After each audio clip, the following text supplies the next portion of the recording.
Alright, what is up everybody? Today we're going to be working on this iPad here. This is what it's going to look like after we're all done.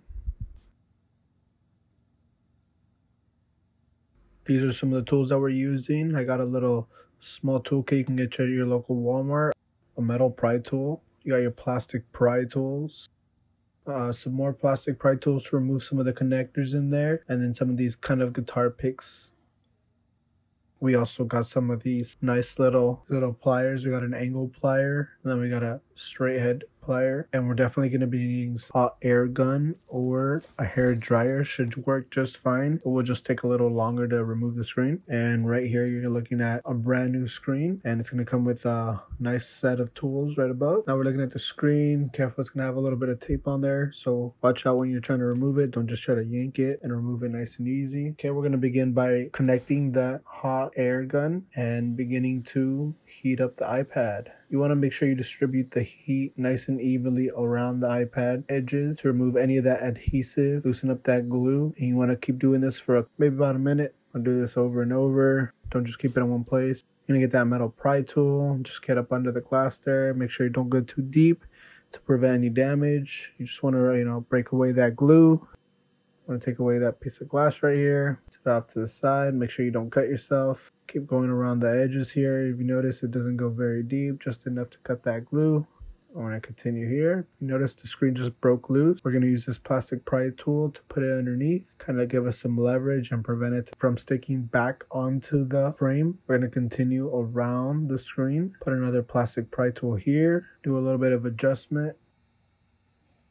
We're going to continue heating up the screen to make sure that the glue has loosened up. As when it cools, it becomes more sticky and adhesive.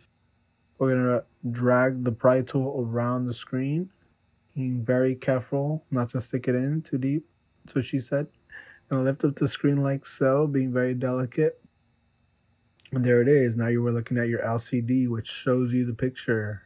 So the connection is going to be right underneath the LCD. You can see here it's a little dirty, but you can see that the wires for the digitizer are right underneath. We're going to have to remove these 4 screws. Before doing so, we're going to try to power off the device if possible. As you can tell, we're having a little bit of trouble. So unfortunately, on this device, I won't be able to power it off right away. We try to power it off to prevent any short circuit from happening, but because this device is just damaged in a way where we can't do it, we're going to have to go on and continue without it. We're going to remove these 4 screws around the LCD. 1, 2, 3, and 4.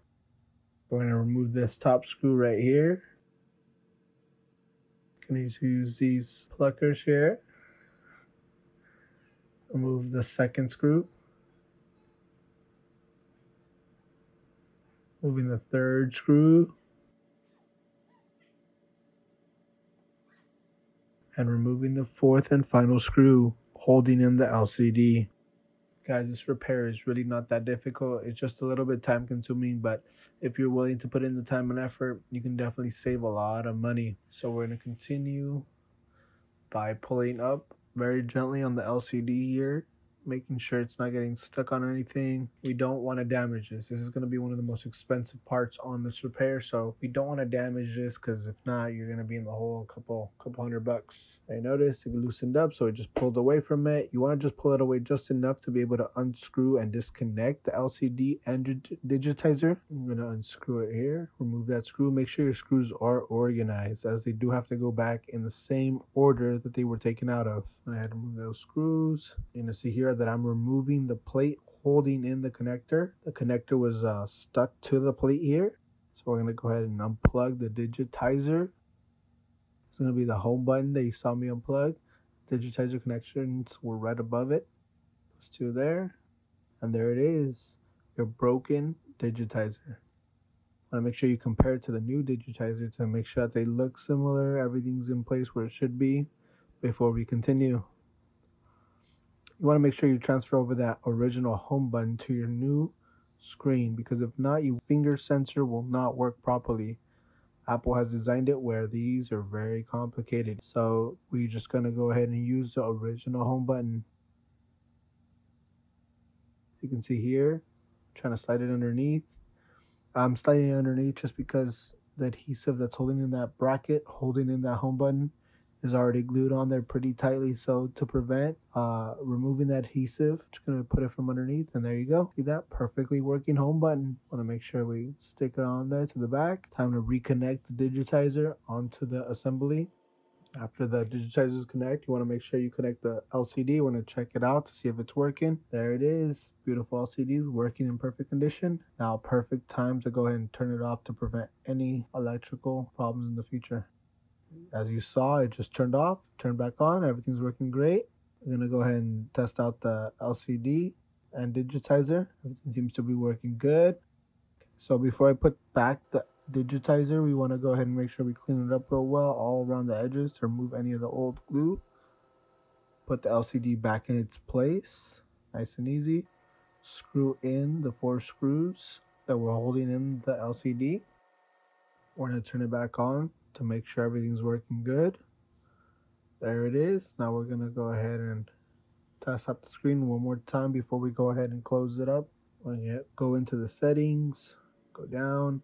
Want to make sure that home button is working properly. There you go. As you can see, it's scanning my finger. Gonna adjust your grip, make sure you get the outer edges. Perfect. So we're gonna lock it and we're gonna test it out, make sure it's working. Use your finger and boom, there it is. Brand new iPad. I'm gonna go ahead and shut it down. And as you can see, it's still a little dirty, the LCD. We want to make sure we get in there, clean it up real good, because once it's sealed, boy, it's sealed. And you're going to see all those finger marks and little dust particles and everything. So I like to use this isopropyl alcohol. The higher the percentage, the quicker it dries up and less residue it leaves behind. Right now, I only have this 50%, so we're going to go ahead and use that. Make sure you get everything a good little wipe down. Wipe it up real good. We're going to remove all the backing to the double-sided adhesive on the digitizer itself. And pull it up. So pry tool, get some leverage in here. Make sure you get the side where the connector meets the iPad assembly. Go ahead and peel all that off. I'm going to remove the plastic film on the back of the digitizer that was preventing it from becoming scratched. Now I have this cool little camera kit that I had for my cameras when I'm changing lenses and such.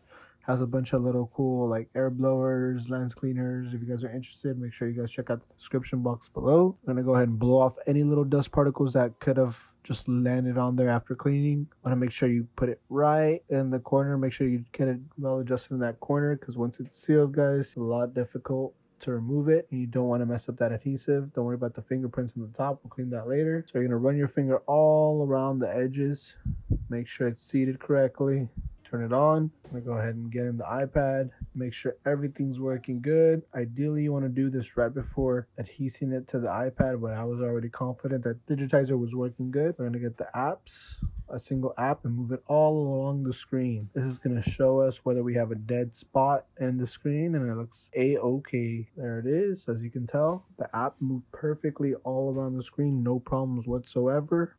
Home button is clicking good, as you can tell. Finger sensor is working good. Rotation access is working good. Want to make sure that the camera is working good. You can see the back. Watching a YouTube video in the back. Check out that front camera. Just a second to make sure everything's working good.